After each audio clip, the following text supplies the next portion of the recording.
Kamaron, Wesley, welcome to the podcast. Thanks for having us. Give me and the listeners the bird's eye view first. Where are you talking to us from, and what is the name of your studio? Indianapolis, Indiana is where we're located. Just on the east side of downtown, our fair city. And we're called Holy Ground Productions. Me and him have been working together for at least, in this kind of environment, probably 6 years now. Yeah. But we've been friends even longer. But, this is our second kind of commercial space that we've opened up. Second attempt. Yeah. And hopefully this will be the last attempt. This is the last one. Yeah. Kamaron, where did you grow up? I mostly grew up on the west side of Indianapolis, but I'm originally from Arizona. Mm-hmm. I was born in Scottsdale, lived up in the mountains for a while, and then kind of bounced, East Coast, and then we ended up landing here. My dad got a job. I got a lot of kids in my family, so it was a very cheap place to raise. I got 8 siblings, so yeah. Wow. One of 8, so we were like, we can afford the Midwest. Yeah. So we moved here, and I've literally been here, and went to high school here and everything. So for the most of my growing up, it's been Indianapolis or the near west side. So you're one of 9? I'm one of 8. Oh, you're one of 8. Yeah. Okay. So 6 sisters and 1 other brother. Okay. My wife is one of 8, believe it or not. Wow. Yeah. I'm one of 5, and I only have 2, and I have no idea how our parents even got past having 2.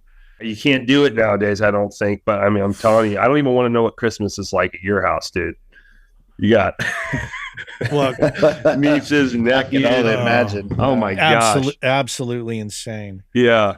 Wesley, where did you grow up? Born and raised here in Indiana, more or less southern Indiana, kind of around Indiana University area, like Bloomington-ish.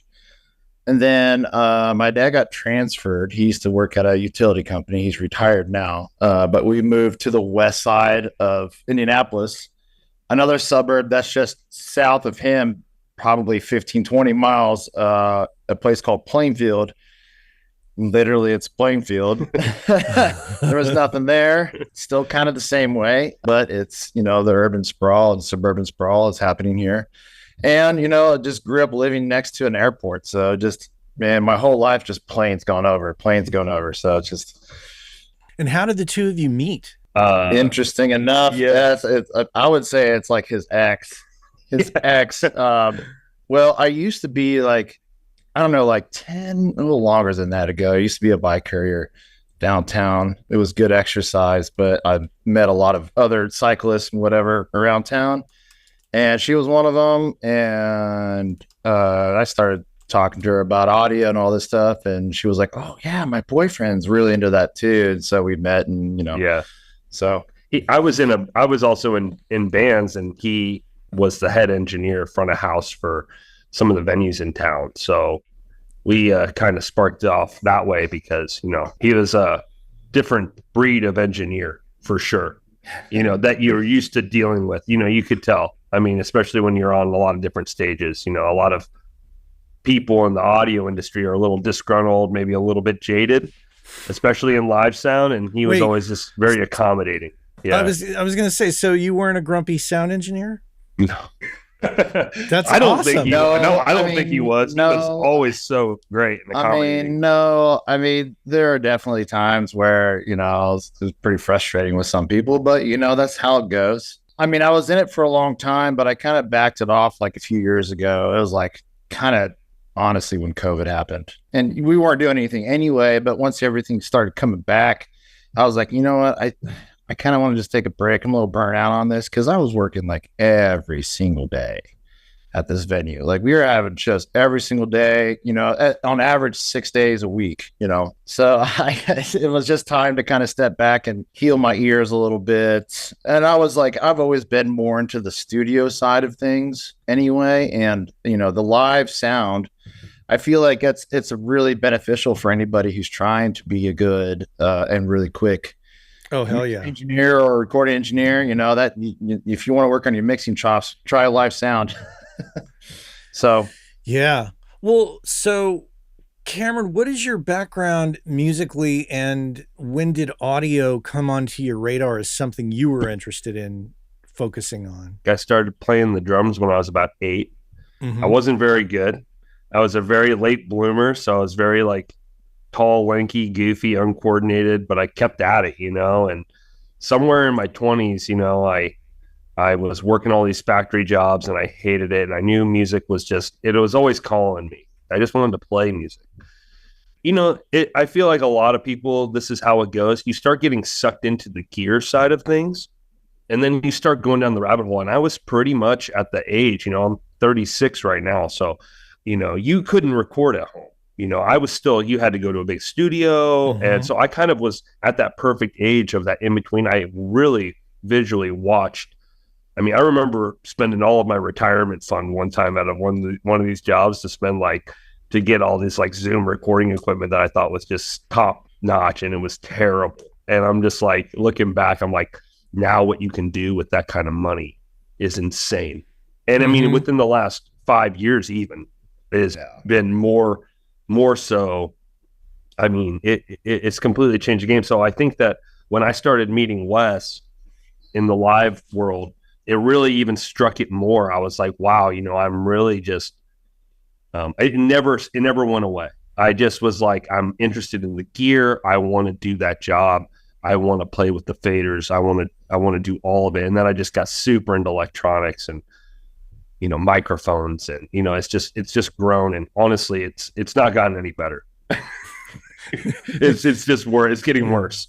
Yeah. Wes, what about yourself? Upbringing on music, and when did audio become something of importance to you? Oh, wow. I mean, I was kind of born into it, honestly. So my mother, she assembled a band, kind of like Christian artists like Sandy Patty. She used to tour around the region, like not regional, maybe regional, like around the state, performing at churches and stuff. And my dad was the sound man. He bought a little cheap PV system with maybe a monitor and a couple tops, just like a couple 2-ways. And just like a mixer was just, a rectangle, those old mixers mixed in with an amplifier. And I would help him a lot. I would help him like wrap cables when I was a toddler. I mean, obviously it probably wasn't really good. It probably looked really bad, but there would be times where I'd be at home. I'm like, Dad, can you get out the PA? I just want to talk in the microphone and mess around. At that time, he had this little Lacey's microverb unit, and I would just play around with it and just talk in the mic. And yeah, I'm sure I was being really annoying, but it was just super fascinating to me. And ever since then, I just like, yeah, I know what I want to do. The family was musically and sonically situated for you at a young age. Yeah. When my mom had us, she was like very at the tail end. She couldn't really do that, like tour around anymore. She did come out with a record. It was recorded in Southern Indiana at a place called The Barn, which I don't think exists anymore. She did have, what's his name, drummer from Mellencamp play on it, Dan Clark. Oh. Yeah, he was like session drummer on it, which was really cool back then. My mom ended up being a choral director, and she just retired, during COVID from it. So, I mean, growing up in like middle school and high school, she was my choral director. So I was in choir with her, and, I was in a men's chorus and then like kind of an all co-ed chorus. My whole entire life has been surrounded around music. And well, now my dad's he's been into like racing hardcore. So just those two things. But yeah, music was just really if I wanted to get away from it, I couldn't, it was just surrounding me all the time. So do either one of you remember your first like official professional recording experience as the engineer? Yeah. Where somebody paid you, I don't care if it was $5 or a 6-pack of beer. What was the situation for each of you? Well, that's pretty funny. So there was a DIY venue here in Indy back in the early to mid 2000s called the 1511. There'd be a lot of like punk hardcore shows down in the basement, and I was in one of the bands. But I also had like a little Digio 2. And I had a little version of Pro Tools. I had a few super cheap mics, really cheap mics. And, I kind of offered services and all these bands were like, man, I love the sound of that basement.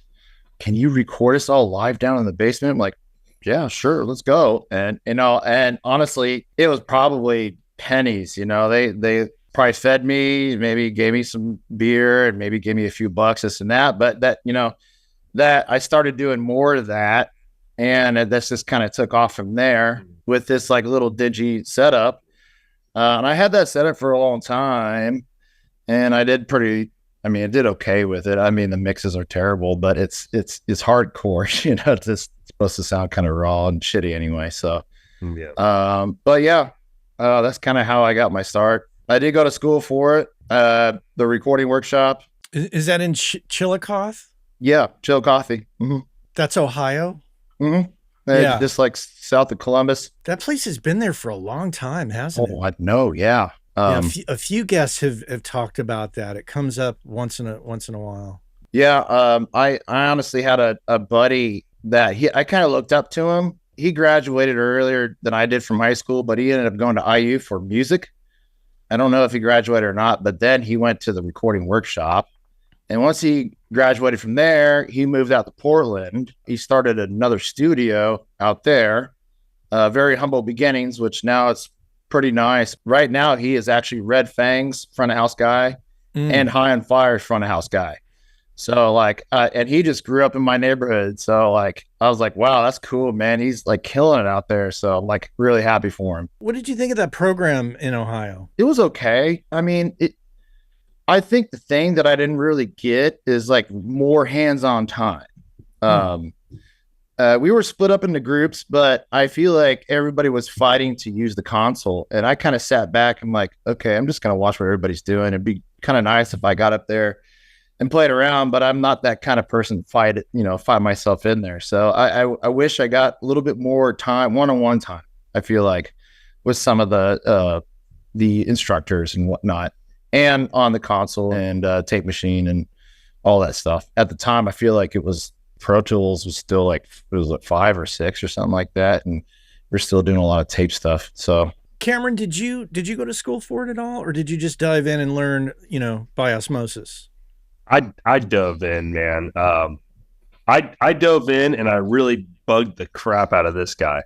Like I was probably, annoying at sometimes, because I think that there was the missing education portion of it where, I wish I could have, but, I had a lot of kids in my family, like going to school. It was really hard for me.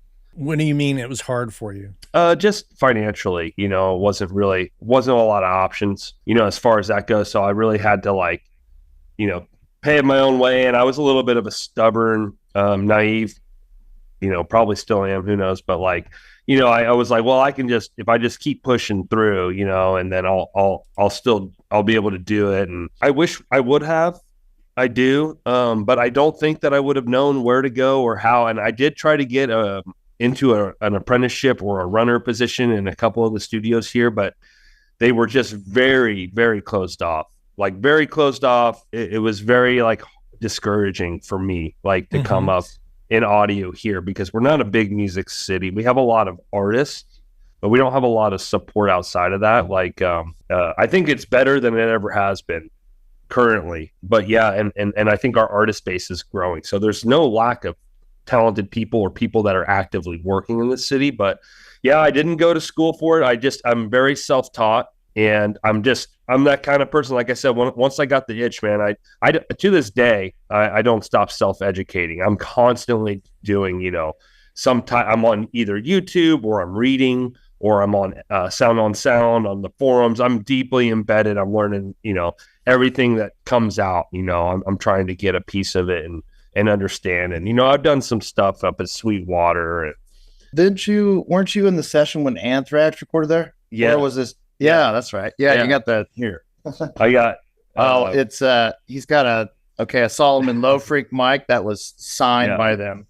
It's out out there in the live room. Yeah, we get to record with Anthrax, and I get to hang out there. I ended up watching Scott Ian's kid play on an iPad forever, and I had lunch with those guys for a couple days, and that was cool. They actually signed I got a pair at my house, my smaller Genelecs, and they signed one of them too. So it's like I have like all their signatures on one of my, but you know, it's like, those are like programs where it's like you kind of just go to meet the guys and you do get to learn, and there's a little bit of the hands-on side of it, but it was like a lot of it was stuff that I was already doing. And you know, as far as like my first like recording session that I got paid to do, I mean, it was awful. I was doing stuff out of my house. I had no idea about acoustic treatment.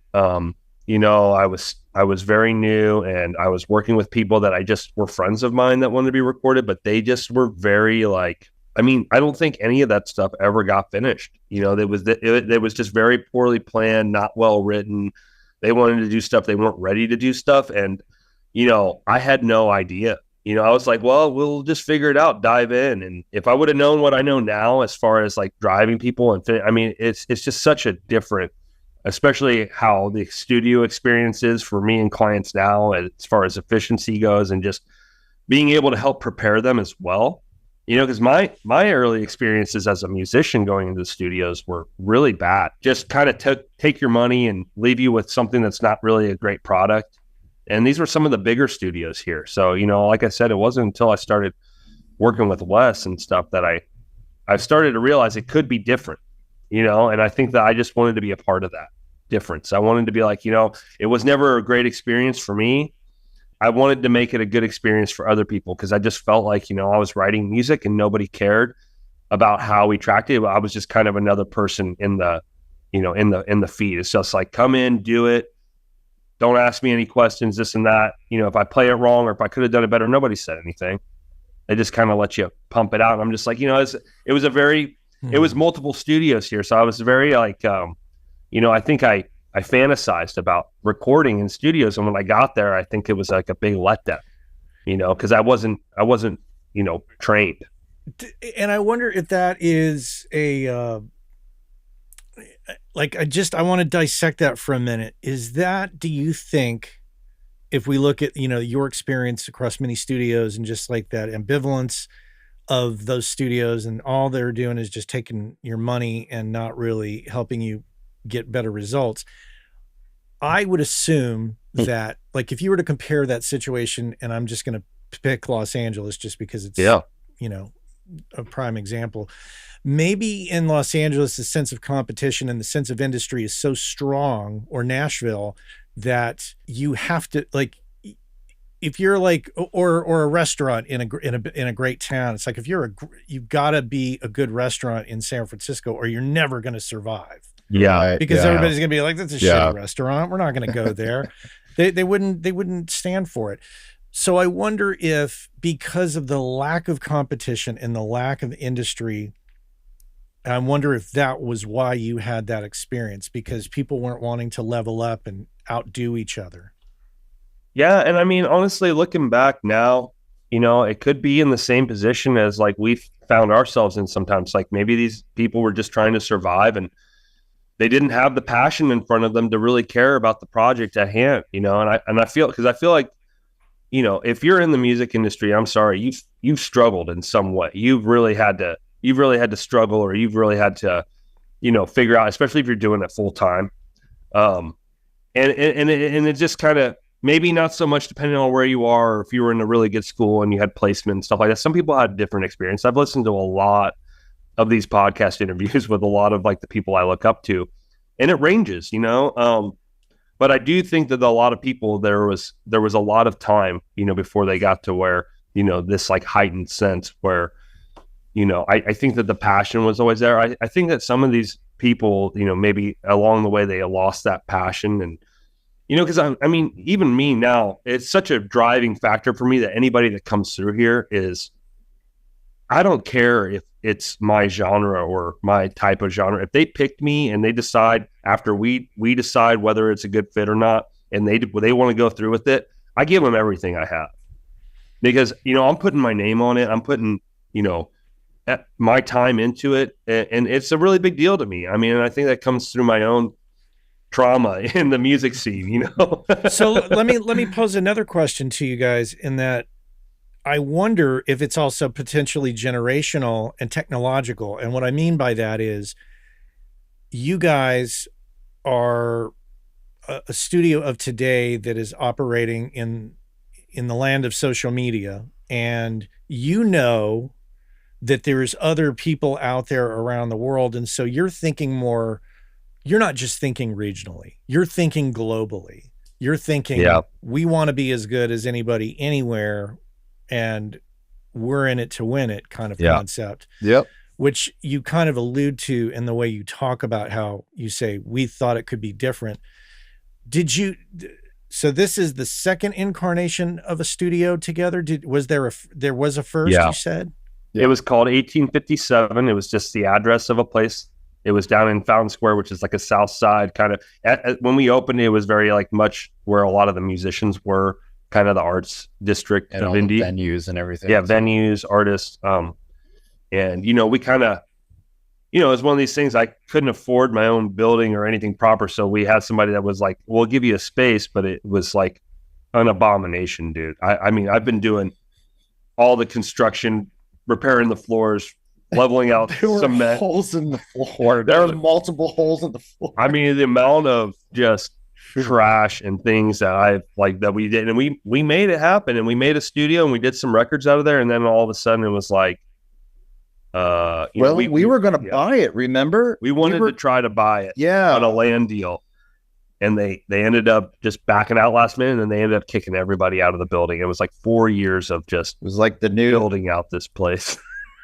It was devastating, man. I mean, I had to pack everything into a storage unit for 2 years before, you know, we worked on. They were awful. Like they would just come and barge in the sessions and just interrupt like performances. Like, hey, I need you to do this, or, you know, this is going to make my life hard. I'm like, what are you doing in here, man? I'm obviously, you can see I'm working. Do you want, I'm working so I can pay you rent. Yeah. It was a weird situation. Yeah. Man. I don't know. Maybe he didn't know, but I don't know. We learned hard lessons. Man. Yeah. We learned hard lessons, you know, who you do business with is really, really important. Who you partner with, who you surround yourself by. And it's just been one lesson after the other, you know, and I think that, and we'll talk about the development of this place because it's really so much deeper than that. It's not just me and him. It's we've got a whole team of just people that are like family to us that support us, you know, and it's that also believe in the things we're doing. So, you know, I think your community, I mean, and this is a big thing, is like me and him are very actively in live sound. We work with, you know, artists from all over the world. You know, constantly. We both are employed for Live Nation. So we work at some of the other venues, and, you know, we tech, and sometimes we're just, you know, sometimes we get to do the fun parts, but a lot of times it's just very technical. Mm-hmm. And, you know, we're just accommodating people, you know, and, right. And I think that what you realize is that in the live world, you'll see the same guys on tour throughout the year. It's very small community. Yeah, it's really the same, and I feel like the studio world's kind of the same. It's not as big as you think it is. Like if you're well known, or, you know, if somebody knows you, or it's just very easy to kind of know and meet the same people. And I would have thought that it would have been very out of reach, almost like how, like, you know, Hollywood is, or actors and stars, but it's really not. I mean, it's very easy to reach out to the communities here, and especially with social media. I mean, it's so much more accessible than it ever was. So I do agree with that. I think that our competition isn't local. It's we look, and honestly, I don't even like the term competition. I think that if somebody could do a better job for the artist, and you don't send them to that person, you're doing that person a disfavor. Like, you know, if we get an artist in and we know that somebody else in town like does a really good job in that, and we don't send it to that person, like, you know, everything comes around full circle, man. You know, I think that the community is more important than the competition. I think the competition kind of ruins. You know, I agree with that. I'm going to piggyback on that, because honestly, you know, other engineers and producers around town, I mean, I'd like, man, you know, I'd love to collab with you, this and that, you know, and it's happened before, you know, like a band would go record drums with this other engineer. I'm like, this guy is really good at capturing drums. So go with him. And then usually I get, you know, the files to mix down, and I get a hold of the other guy. I'm like, dude, we collabed, and we honestly, like, we still haven't like met in person. because it's all social media. Your friends are all on social media, but like, it's just weird to say that you like really haven't met them in real life. So that's kind of how it goes nowadays from my experience. But, one of these days I would love to, host here, like a kind of a mixed deconstruction of different artists from around the state or national or just globally, whatever. From different engineers and people can tune in and maybe learn some things from other people, because everybody has different styles and it's just really interesting. Could you tell me what you think are the 5 top lessons you learned from that first studio that really informed how you dealt with this studio? So like, what are those top 5 elements that were hard lessons? Oh man, I'll give you one. Always have some type of a contract. With who? With your landlord, with your client. I do think that that's like a really important thing. Is like their communication and having everything laid out so that people know what to expect and there's no surprises. It makes for just a phenomenal experience for both the engineer and the client. So with your landlord there, you didn't have a lease, a proper agreement? No. I mean, it was like people that you know. It was like people that you know, and they're like, "Well, we're not doing anything with the space." And all I saw was, I'm a little bit of this ADHD, like just I don't stop, and I see an opportunity, and I'm like, cool. And I knew full well it could fail, but I didn't stop me, man. And honestly, when it happened, I think when everything kind of fell apart, I don't think I was surprised because I always knew. But like, I was going off that.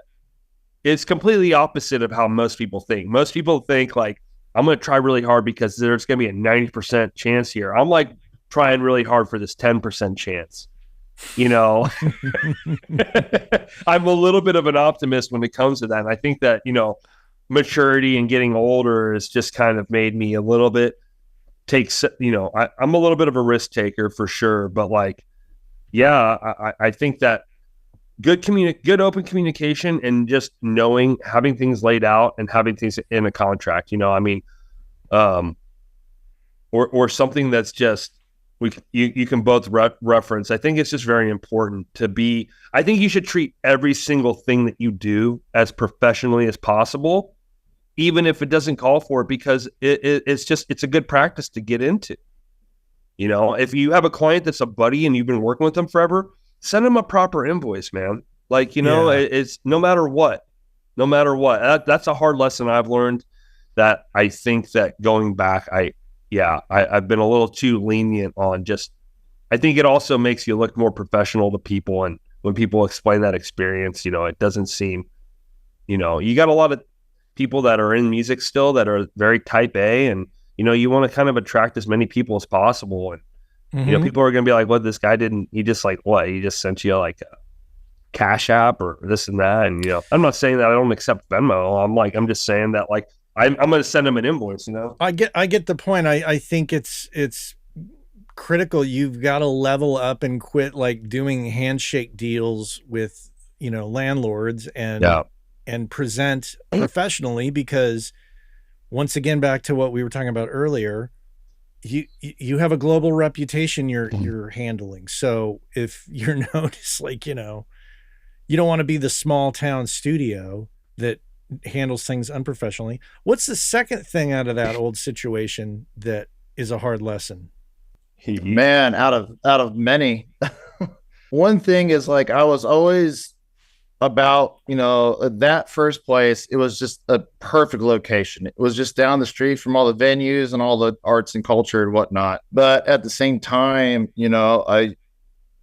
I wasn't respecting myself enough, because I feel like I was like leaning on these other things to get work. But, a hard lesson is, to me, is when people, no matter where you're at, what you have, I think people just want to work with you, the individual. That was a really hard lesson to learn. So, and I'm starting to understand that now, as I get older, but I mean, I'm still learning all this stuff too, and still trying to, you know, get out of bad habits from the old place and all that stuff. So that's good. Like, don't roadblock yourself with thinking that you need all this gear and put yourself into debt. Like, you know, if you got good converters and you got a good microphone and you got a good preamp, you know, you can focus on a niche somewhere to get going and do a good job. It's about the technical skills. It's about knowing how to get performances out of an artist more so than putting them through the right vocal chain and the right compressor. That stuff's not going to help if they're going to sing it like garbage or, you know, but like you said, people want to work with you. And I think a lot of times early on, we roadblocked ourselves into being like, we have to compete with all these other guys that have all these other things and rack up all this debt and then just cripple yourself. You know? Yeah, it was in the forefront of our mind, and we couldn't just like, you know, it was just really hard to work with the artist creatively, because that's what I'd rather do. You know, I don't give a shit about all this technical jargon. You know, that's like second nature. I just want to work with the songs, and that's like the fun part. To me, honestly, it's just we literally had probably about 28 outboard pre's, no console, compressors, wazoo, EQs, everything. I mean, we had so much gear. It was awesome. But at the same time, it was a nightmare because patching in a project, you know, like sometimes we would take, you know, so long to do it. And at the end of the day, it was a cool sound and we got some great stuff. But like when we opened this place, we went back to a console. We're like, let's put everything to the console. Let's only keep what we absolutely can't live without, especially in the tracking side. When we do the mix room, you know, we'll keep everything. Everything's just got to be, you turn it on and it's ready to go. And we found that that's just worked with the clients a lot better. Clients, you know, we thought that they cared. They just want to get stuff done. And if you can have, you know, that workflow from a console, man, is just like nothing else. You know, it's just so fast and it does everything without having to, you know, it's just be efficient. I'm sorry, you know, it's the thing. Don't make a huge spider web for yourself, man. And your comment about all the mic preamps, it's so funny. I think that we get lost in that. And Tony Brook, who was on a couple episodes ago, Tony was talking about how he was doing a remote recording rig, and he was, you know, telling people, oh, I'm going to bring this pre and this pre and this pre. And the clients were like, I don't give a shit. How many channels can you do? How many channels can you record remotely? That's all they cared about. I think only we get lost in that shit. And it's important to, as you say, like, you know, for in this iteration of your studio, you have the board, it's got pre's, maybe you got a couple extra bonus pre's. Why do you need anything else? Yeah. You need to know your gear. If you have it and you know it, it's more powerful than anything. You know, there was a Mastering Your Mix podcast that I listened to one. It was about, I don't know, I can't remember who the engineer was. I wanted to say Taylor Larson at first, but it's not Taylor Larson. But he was talking about how he's gotten such this demand for this mobile recording stuff. And he's now doing all these mobile recordings with an X32 rack. Yeah. And he's literally just using the 16 channels. He's going through the outputs and he's committing to compression and EQ from the digital console. And it's because of the fact that he knows how to use the tools and he gets great results from it. And he's staying insanely busy. And this is a guy that comes from he could literally probably use whatever he wants, but he does this because he's like, I'm just lazy. He's like, this is just fast. And it gets me down to getting what I need to do and spending more time with the artist and the performance. And, you know, nowadays you can kind of come back if you understand what you're doing, you know, and you know your tools, man. That's what it comes down to. That's all that matters. And in fact, on that note of the X32, Don Zientara, who was on again in a recent episode, lives in the DC area, worked with all, you know, Fugazi and Minor Threat and all the DC hardcore bands. Don is now like, I got rid of all my stuff and I got a live digital console where I can multi-track and have everything recallable. And I was like, that just made my head spin for a second. But then I went, yeah, there's so much logic in that. Yeah. Totally.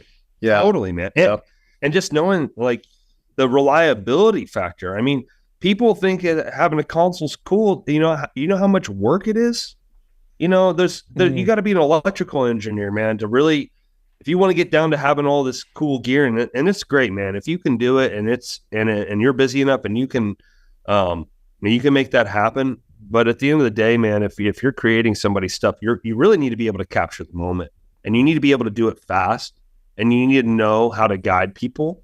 And I think that a lot of us have spent, like you said, way too much time focusing on the wrong things. And now I'm so much more pulled back and being like, dude, like, it's ready to go. It's set up and it's ready to go. And if they're ready to go, like, that's what you're trying to get. That's what you're trying to do. In other words, is the decisions that we make as audio professionals, we have to ask ourselves, are we making those decisions for us and our entertainment and our mad scientist leanings, or are we making the decision for the client, for the artist, for the music, for whatever podcast or whatever the task might be? Yeah, definitely the latter, dude. 100%. Yeah. That's a huge one, man. I'm sorry. Yeah, no.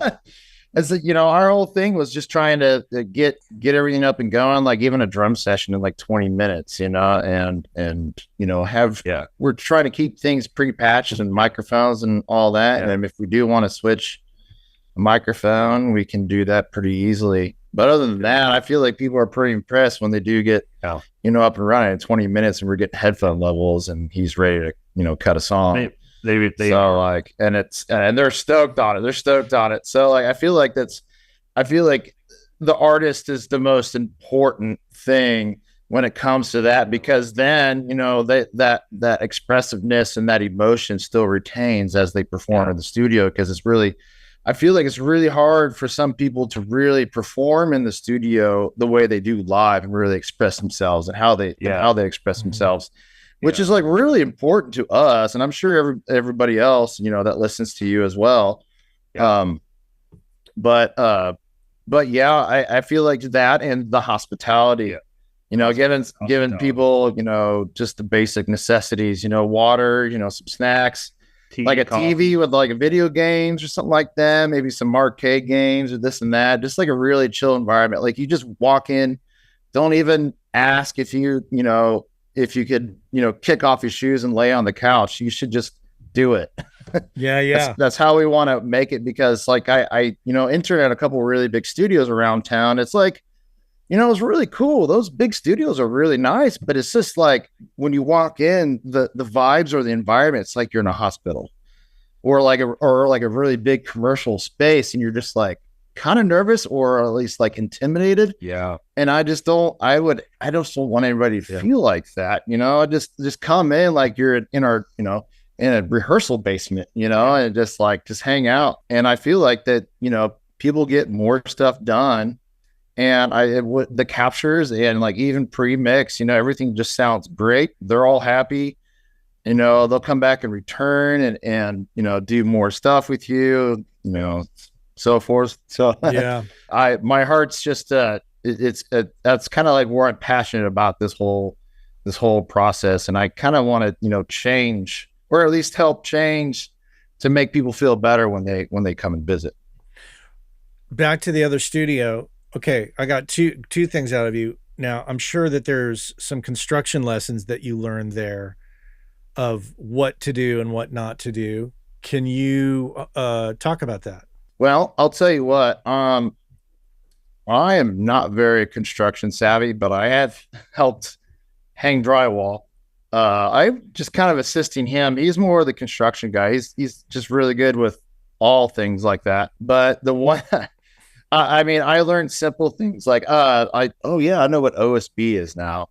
And I know that's really stupid, but wait, what is OSB? Is this the subfloor? Yeah, well, is that a subfloor? Is that what that is?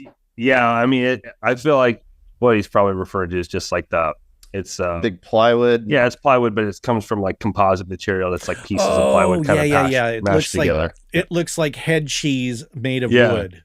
Yeah. And some people watching or listening people are like, what is head cheese? Yeah, exactly. Google it, kids. Exactly. That's a good way to put it. Yeah. Yeah. Well, not so much like the lessons you learned about like, construction techniques, but like, what are the lessons about like, well, we did this and we shouldn't have done that, or we spent way too much money on this. Where are the lessons there in the construction that you learned from the first spot and applied to the second spot? Overdoing it for sure. With me, I packed so much stuff into the walls, and I tried to decouple this and do this and blah, blah, blah, blah. And I spent so much money doing twice as much as I needed to do. And it was literally just for minimal gains. I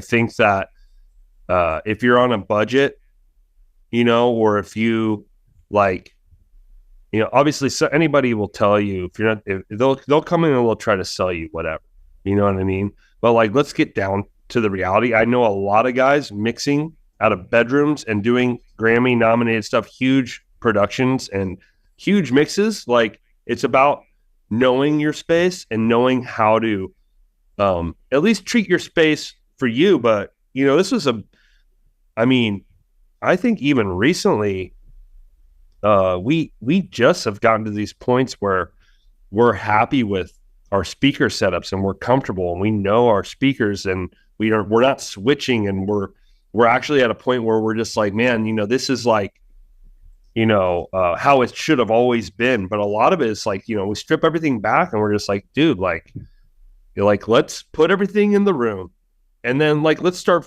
attacking the problems. And it's very much like recording, you set up mics and you hear things back, and then you're like, where's the problem? Or if there is none. But it's like, don't just throw a bunch of shit on the walls because you saw somebody else do it, and all of a sudden your room's too dead. Mm-hmm.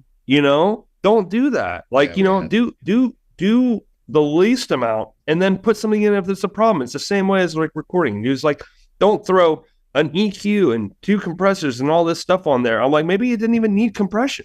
Mm-hmm. And you just literally you did too much. So overdoing it is definitely a key takeaway. What about business things in dealing with clients and money?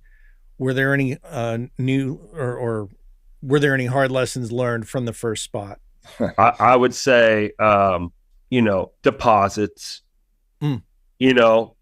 putting a deposit, like I feel like, correct me if I'm wrong, but like, I feel like we've had more cancellations or reschedules or things that turned into nothing from not collecting deposits, and it's so simple, and people are not scared by them. They're not afraid of them, so it's like that's something that's very easy. Like, have respect for yourself, take deposits, make standards for people. If you give people direction and you tell them like there's an expectation, actually, I think people respond to it better than feeling like they're just going in being like, well, they're going to charge us something. Let them know what it's going to cost, man. I think that like, we're still going through this, man. Like we're on an hourly rate right now because we're just trying to like make sure that our time is taken care of. And we're also trying to make sure we're not taking advantage of other people's time, but I know a lot of studios operate on, a project basis, where they're like, hey, we're going to bill you for the project, or we're going to, make, based off these things. And the thing is, just have some kind of a standard. And if it works for you, and just start there and always grow it. Like, just don't get content, because I think that there's always room to grow, and you can always look back. But if you don't collect any data, or if you don't keep track of invoices and stuff like that, how are you going to know how much money you're bringing in? How are you going to know like what you're capable of, Yeah. And maybe you get somebody that's a huge artist that comes through, had a great experience, and they're like, hey man, we want to help make this more, what does your P&L look like? Or what's this look like? It's like, oh, well, I don't know. I don't know. I mean, we record some stuff, we make some money, we put it in the bank, and we pay bills with it. I don't know, but this is stuff that we're still learning. But like, we've definitely realized that don't underplay yourself and what you need as a studio either. Like, don't downplay it. Like, if you need a deposit, and you got bills coming out, I mean, we pay real bills here, and if you're recording your buddies or people that you've known for a long time, it's like, dude, like, we run into this all the time. It's like, you gotta be like, put an expectation there, because it's like, man, there's nothing worse than just not being able to, pay for stuff. Yeah. Yeah. As far as, the first studio, that was a partnership between the two of you, right? The two of you ran that? Yeah. Okay. What did you learn about running a studio together there? What were the hard lessons with that? And did you like change how you operate when you went from studio 1 to studio 2? How you work together, like, hey, this is the division of labor. This is what I expect from you. What do you expect from me? So I'll tell you this, I'm younger than Wes, and, I feel like I've always been playing this catch up game, and I've been listening and paying attention. And I think that the first studio, there was a lot of hardship, with me, because I was so eager, and I was really good with certain things, right? I was really good with placing microphones. I was really good with tuning drums. I was really good with like helping him facilitate the hospitality and making people feel comfortable, right? But I was still having a hard time getting my own clients, man. And this was something that me and him have kind of talked about, because now I'm, when we opened this place, I was like, there was a demand, because I had a smaller mixing mastering room that was like way small compared to this. And I was starting to get busier than I was when I was at the other space. And I was like, well, how does this make any sense? Mm-hmm. And I think that, like, working together and stuff like that, I think definitely going into this place, it's a little bit more of a tag team effort. It's we're both getting new clients and tackling them together, versus I'm working with him on his clients, or he's working with me on my clients. So it's definitely been a lot more of a, like we were talking about earlier, that collaborative experience where we both are kind of, don't know the artist, and we're trying to get to know them, And that's why we try to get a hold of them, or at least do kind of like we're doing with a Zoom call with an artist, you just kind of get the gist of what they're all about and what they're trying to achieve, because everybody has different needs and this and that and whatnot. And we just want to try to accommodate and, as much as we can and make them feel good. So give me the summation of this studio in terms of how you found it. What were the steps in getting it together? And, just give me the highlights of how that happened, and what have been the challenges in putting this place together. I have another business partner. He owns a couple of, he owns a bar, and then he owns a music venue. And I've done all the consulting for him over the last, 7 years, for the audio. And then this venue's kind of just gotten bigger and bigger and bigger. I mean, at one point it's only like a 250 cap room, but at one point we hosted Baroness and all their crew and stuff like that. So the production value and our buyer just got insane. We ended up growing like really fast. And then me and him decided to go into business together. We started a production company called Black Circle Audio. He was always looking for a building. He ended up finding this building, got an insane deal on it, was like, we're business partners. He's like, he always knew that I was having trouble just feeling like I could be in a place, because I wasn't able to buy, and just feeling like I was able to be in a place that I wasn't going to just get thrown out of, or the rent wasn't just going to double after my 1 year. It's just like hard to run a business. It's like a lot of commercial spaces, they're not even writing you, a 5-year lease, especially here. So it's like crazy. It's like, how are you going to run a business if you can't even lock in your bills? Moving forward, he got this building in September, and it was on a demolition notice from the city. When you say got the building, bought the building? Yeah. He bought the building in September of last year, and was like, dude, this building is like a chaotic mess. And he was like, I don't know. He's like, but there's not a lot of buildings here, and this place is growing. He's like, I'm just going to do it. He's like, I need assets, and we need places for us to be able to operate and do all of our things that we want to do and accomplish. And we got it. So he bought the building through a guy he's been working with, and he got like a nice 10-year loan for the building and the space, and he was able to make everything work outside of a bank, which is great. I mean, so this business partner of mine, who's kind of like he really helps us out because he's got his master's in business and wealth finance and stuff like that. And he kind of left his job to do the same thing. You know, he's not an audio engineer, but he wanted to run his own business. You know, he didn't want to work for big corporate America anymore. He's been a really close friend of mine for, you know, the last 12 years, him and his family. So I was like, great. Moving forward, we get this place in September, and it's wrecked. I mean, the roof needed to be replaced. Everything's been stripped out by scrappers. There's no electrical. There's nothing. I mean, it's flooded in the basement. There's layers and layers of, it's 100-year-old building. Well, it's about to be 100 years old. And there's layers of floors and walls and plaster and things that have just over the years that, like, all these people, I mean, there was gambling in the basement. There was a brothel upstairs where there's going to be like apartments, you know? So it's like, dude, we ended up ripping out like almost 200,000 pounds, like 25 full 40-yard dumpsters, 25 or 26, just to demo this building. But yeah, so over, you know, I think, God, when did we have our first session in here? I think it was Ritual. It was Ritual, yeah. What month was that? Was it March? It was like March or April, yeah. Yeah, so we literally September gutted this building and then started immediately being like, okay, like gonna put up walls, gonna build this room, gonna get it to where I had a lease that was about to run out. And I was like, well, I can't renew for another 6 months with these guys. These guys were just like, you know, they were the guys that just like make you all these promises and then end up not doing anything. And, you know, I was like, well, I'm in a contract with these guys. So that was like the only good thing, but I was like, I got to get out of here.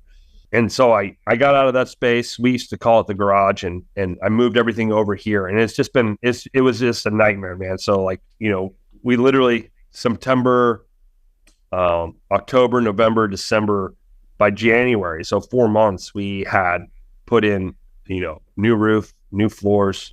We just got HVAC done. I mean, some of the first projects I did, I was still trying to get HVAC done, but we are waiting on the city for permits, and it got into this whole political battle, and it was just stressful. Week after week was just so much stress. And yeah, so, I mean, it was a totally different experience, way more of a professional type of moving forward and way faster to move into this place and to get things going than the last place. The last place was kind of, you know, I mean, I worked on it for probably 2 years before just cleaning it up and just getting like it to be a blank slate before I could even have him come in and be like, okay, like, how do we want to do this? Yeah. So it was a lot slower. This was a lot faster. So just to kind of recap this process, essentially you have a friend who bought the building. You guys cleaned it out, gutted it, built, you know, got the building back up and running in a usable state, and have built this studio in there. So you rent from this partner. Yep, exactly. Yep. Okay. Yep. So he's the landlord. You know, he's also a business partner. So, I mean, and then, you know, we do a lot of stuff. I mean, we're doing a music festival, me and Wes, this tomorrow, you know, and a lot of this stuff is like kind of, we kind of split it. So like the studio can also kind of be, we can do like one-off events. We can do video shoots here for bands. We can do other stuff too, which I do think is a very important part of having a full production studio. Is you got to have like different avenues of revenue, because there's so many other things that you could do that is easier than just always creating art for people. You know, the stress of being in the studio and just kind of dungeoning yourself, you know, for 3 hours when you could make, you know, very similar money doing something that's like kind of lighthearted and fun also. So, you know, in essence, you're talking diversification of lots of different things, which kind of keeps it fresh. Absolutely. Yeah. And I mean, sometimes, you know, I know we're going to make mistakes or do something that we don't like. But like at this point, whatever keeps people coming in, one of the big goals that I had for this space is I just feel like recording studios are so closed off from your community. Like, I feel like, people can't just like be like, oh, let's say recording studio. Like, what's that like? And I think that like a big thing that I eventually want to do here is like, we have all this extra live sound gear and we have stages and we have trussing. And, it's like, let's do a movie night and like let the neighborhood come and buy a ticket and have some popcorn and sit and watch a movie or something that we put on, and, do something where people can actually be like, okay, like they can come in and see like what we do and know that we're a part of the community. And I think that that's a really important thing, because I think that, to survive, you need support. You need support for from your local community, even more so than just your social media community, Wes, for you, like, what's been the experience in this space as compared to space number one? Oh man, it just feels so much better. Just the weight off my shoulders, honestly. I feel like we got a better start in here too, and that's just the venue, the studio / kind of venue sometimes. I feel like we have so much help behind us that we can almost kind of stay in our lane, and we can kind of keep working with who we're working with right now creatively. And they're kind of in the background still in the works of construction and whatnot. And at the first space, we were doing it all. My limited knowledge, I was still trying to, I had 2 extra hands. What do you need? What do you need from me? I'll help wherever I can. And this just feels so much better and less. I mean, yeah, it's stressful still, but it's definitely a lot less stress to deal with. And I, especially mental health these days with people, it's just, I'll take it, I'll take it when I can get it. And I feel like that, when you do feel good in a space and you have artists or, buddies that come over and hang out, they can kind of see that in you, and that they kind of feel like, okay, I can relax too. It just kind of, I guess, spreads like wildfire, but not wildfire. Yeah. So right. That is one of the things that I felt with this place. And the other spot was great, but I don't think, and Cameron can also speak on this too, it never felt like home. This place feels more like home now, even though it's still in the middle of being constructed. Yeah. But I just see the potential of what it's going to be, and I'm just really excited. Yeah. Honestly, that's all I have to really say about that. It's just the we have support, man. We have tons of support. We have a great support system. We have dear friends that are helping us with our social media, the things that we've been posting, the videos, people that understand content, our landlord and my like really dear friend, Jesse. I mean, he's just he's the kind of person that will just, he'll talk about something and the next thing you know, it's done. And me, like, yeah, I feel like I have like a shared thing, but like, I think the creative side of me as an individual kind of procrastinates.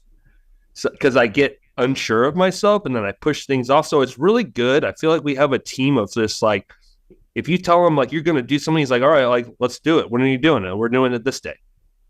And it's like, yeah. Oh, okay. And it's just, I feel like there's just so much more of a solid core where it's not just me and him. And I feel like, man, I didn't know how much we needed that. And sometimes we just got to like make adjustments for the betterment of like what everybody's needs are. Mm-hmm. And you just kind of have to shut the fuck up and just like, and just like listen to other people. Cause like, sometimes it's like, dude, like, that's how I've really learned. I'm a very stubborn person, man. Like, it's really causing me to really like realize like, hey, like, everybody can have what they want and we can all have what we want. And also, but what you really want is you want to have people in your corner.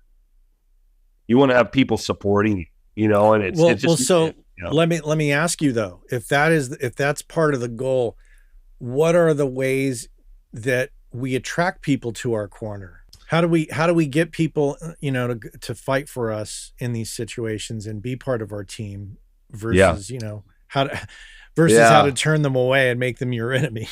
don't ever, I think one is like, just allow yourself time, especially if a situation is hard or you don't know, allow yourself time to step away and reflect, before, necessarily being combative or just saying things or just, and being able to listen, man. I think that's just in any kind of work environment, being able to listen to each other.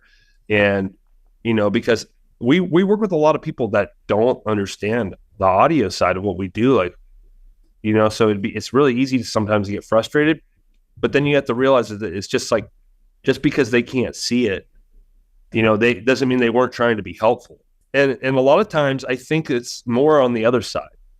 People can show you things that you didn't think about, because of the fact that they don't know anything about your business means that they're saying something that could potentially be a good idea. Maybe not exactly the way they say it, but maybe there's an integration there that you weren't aware of or you didn't think about. And I feel like that's like a lot of what this space is, man, is, I think we're trying to really make it different than any kind of studio experience that you could ever like go to. And I think that the people do make it special. I think that, I listen to a lot of things about Sound City and, I listen to like, some of those spaces, they were such shitholes to some degree, especially early on, but it was like the things that they were doing with there was like a community about it. There was definitely being like, this is just where you go and there's some magic here because it's just like there's always people doing what you want to be doing. And I think you just stay in your own lane. Stay in your own lane. Like I used to try to just want to do everything. I wanted to be like, I can do this. We're going to do the video stuff too. We're going to do all this. It's like, no, we're not. You know why? Because we've never successfully done a video thing. Yeah. So it's like, why don't you work with the guy that does amazing video work and bring him in and let him do it, and then do, like I said, the whole collab thing. But I just think listening, just listen. For the listener, for the watcher on YouTube, and for myself, Indiana is not a place I think a lot of us think about when we think about music and recording. But so can you tell us, give us the state of Indiana as a state of music and a state of recording. Is there a lot there, or is it just like little pockets of things? I think there's a lot there, but I don't feel like it's definitely not the industry here. We're a very small minority that does it in Indiana. I feel like if anybody musically thinks of Indiana, they think of Sweetwater and Fort Wayne. Yeah. Which is only 2 hours north of us. So that's pretty much, oh yeah, you're right next to Chicago. Yeah, Chicago's great. I'm like, Indianapolis is a great city. I love it here. And Indianapolis is known for racing. So the iconic, Indy 500, that track's about 5 miles from where we are now. And you know what? If you're an aspiring young racing driver, Indianapolis is your Hollywood. Like legitimately, this is Hollywood for you. And amateur sports. We have, the Indy Colts, we have the Pacers, and then we have the Fever. Like right now with Caitlin Clark, it's huge in this town right now. Man, they've been selling out every series. Yeah, just in general. And, they consider us the amateur sports capital of, I don't know, the world, maybe the country. So there's just a lot of that. And definitely this is a convention city as well. So I think we just finished up what was Gen Con. It's like 70,000 attendees for that in town. But we also had the All-Star game back in February here, and we had the Super Bowl back in 2012. So, when everybody thinks of Indy, they think of those two things, you know what I mean? Just sports and racing. But low key, that spark is flourishing around the entire city, because that money's coming in, and then there's also need for creative people to, either perform at those events or be a part of it, because, the IMS, the track, they usually have bands play. I've actually played in a band back in 2013 when we had MotoGP here, and I was just on this big stage with people watching, listening to like motorcycles go around me. It was kind of wild. It was really fun. It was really cool. But you know, I feel like we are part of kind of a lot of the Midwest emo as well. You know, like American football. Who else? Margot, the Nuclear So-and-Sos. I don't know if you've heard of them, but they're from here. They did, they were like really short-lived. I think they played Conan once back in 2007, 2008.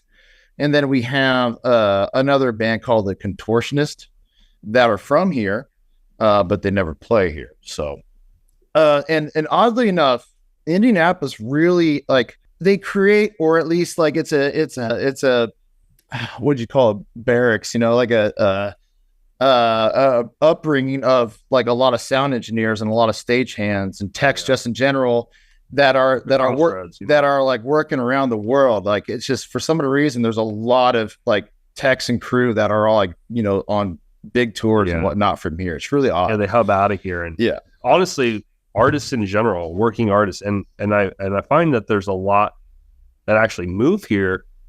Maybe it's a price thing, but I do think we have a really great location to get to lots of markets. I mean, we're literally an hour from Cincinnati, or an hour and a half from Cincinnati. We're less than 2 hours from Louisville. We're 3 hours and 4 hours from Nashville and Chicago and St. Louis. And it's just insane. These are huge markets, man. Like, and the one thing that I think could be a niche for us is the fact that we have so many artists here, and I think it's a quiet place, you know, whereas like Nashville, Chicago, is so much competition, and especially for like people that are like actually famous, you know, I think that it's like, you know, here you could be famous and you go to the store, people won't know. Yeah, they won't. Yeah, people are just so unsuspecting. You know, you see one famous person here, and people are just like, "What?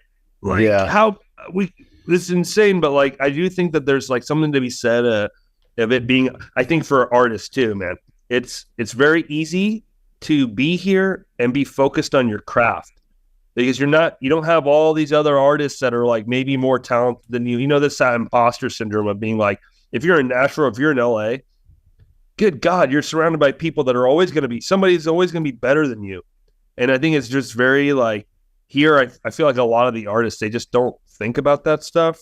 And I think that's why they get there's busy. no competition here. Yeah. Not to whatsoever. Yeah. It's interesting. So for the listener / watcher, you know, the city of Indianapolis, and I don't know if this is up to date, but has approximately 887,000 people. And obviously that'll fluctuate. But also, Indianapolis in particular is home to the looks like there's some pharmaceutical companies, Eli Lilly, Eli Lilly, Cummins, there's Cummins and Diesel, and then there's Rolls-Royce is here. And also Babyface, John Mellencamp, Freddie Hubbard, Wes Montgomery, Janet Jackson, Michael Jackson from Gary. Yeah. I was going to say, because Janet Jackson is. Shannon Hoon from Lafayette. Oh, yeah. Yep. Rest in peace. So, So it's not like it's like a desert. You know, there's stuff going on there. And I'm curious if the pharmaceutical influence, like maybe the tech influence in the Bay Area here, has, if you see that money trickle down to the arts. Man, you know, that's really hard to say. I think I might be a little uneducated to make that assessment, but the things I have seen, at least in the neighborhoods, I feel like we've had a lot of tech companies and we've had a lot of like Salesforce and bringing a lot more wealthier people. And I think it's pushed out the artists in some of the cool areas, because I feel like people always want to be surrounded by artists. You know, people that have corporate jobs, they always want to be around artsy stuff, and then they end up making it impossible for artists to live there anymore. It's a really good point. The prices go up. Yeah. But I do think that unknowingly, I think that they do try. Mm-hmm. And I do think that there's more of I think Indy's always been this ebb and flow of having a good scene and not having a good scene. And define that however you will say. I think it has to do with how many people are actively going to shows and how many people actively care about what's going on. And I think that a lot of times it's in competition with ourselves. Yeah. And it's like, I think a lot of somebody that's worked also in a lot of different venues and done contracting for other venues or been a freelance, whatever, including Wes. I think that we've both seen like shows that sell out in other cities come to our venues and just like don't do well. And then random shows will do really well. And I think it's just very sporadic. Indy's really weird trying to understand the demographic and what, if you're a talent buyer in the city, it's one hell of a job. Yeah. We're a lot of family, so it's like if you have a TikToker or somebody that's famous, that's going to sell out. If you have some like child star, like kids, people have their kids and stuff like that. So it's definitely more family oriented. If you have like something in that kind of genre, and we live off of that kind of stuff, family and nostalgia. I feel like anything that's like nostalgic comes back, it's going to sell out. Yeah. We're always trying to relive something that we already relived. We're not really, nobody here's really at the forefront of wanting to be like. Speaking of that, what was it? Creed was just in town 2 days ago at our 20K amphitheater on the north side of the city. And oh man, it was packed. It was sold out. Yeah. So nostalgia for sure. Yeah. But it's weird in the city. Like, so when you gave us the population of 800,000, that's like, that includes all of Marion County, which is what Indianapolis sits in. That's not including the metro, which I think is like 2 million, kind of like Cincinnati. Yeah. Our metro is like unreasonably large. So like here in the center of the city, we are, it's a lot different. It's more diverse. And then when you go outside of that, it's typical Indiana. And there's like really cool pockets here and there, like IU is a really cool town, very, very artsy, really creative town. And then, you go up to, kind of the region of Chicago and Indiana where the suburbs kind of sprawl into Indiana a little bit. There's some cool things going on up there as well, even though that's a really big, steel industry up there. So, and I think more and more, as we grow as a state and a city, people are starting to notice a little bit more. I mean, unfortunately right now, not musically, but the nice thing about that is if we get noticed as a city with all the sports and we're on national TV, that's just going to spill into the creative side. You know what I mean? In certain ways, that's going to really help us. Yeah. And other people, make a living doing what they want to do, being creative. Yeah. And that's, man, that just makes me really happy. Anybody who wants to be creative and that's doing that and paying the rent with it and is really passionate about it. That's just a good feeling no matter what. We get a lot of pet projects here though, too, man. You get a lot of like the really well-to-do lawyers and doctors that used to play and they want to come back and do something they've never done before and they have the expendable income. We get a lot of that. And we also have a boom right now for like a lot of really young, like families, like, late 20s, early 30s couples and kids. And that's actually really helping. That's actually really helping, like, because when they do get their nights off and they do get to go out, they go out. Yeah. They have, and then, it's good. So, especially in the wintertime. We are out of time, but I want to point out for the audience, if you're watching on YouTube, you need to head over to workingclassaudio.com to get the show notes for this podcast episode, where I'll have a link to holygroundproductions.com. And of course, I will link to the Instagram account and some of the other social media accounts there. Hey guys, thanks for making time for me today. I really appreciate it. And at some point, I'll have you back and we'll see where you're at in the future. That would be amazing. That'd be awesome, man. But thanks for your time today and thanks for sharing everything. Thank you. Of course. Yeah. This has been an honor, man. Appreciate it. All right. Well, you take care. You too. All right. You too.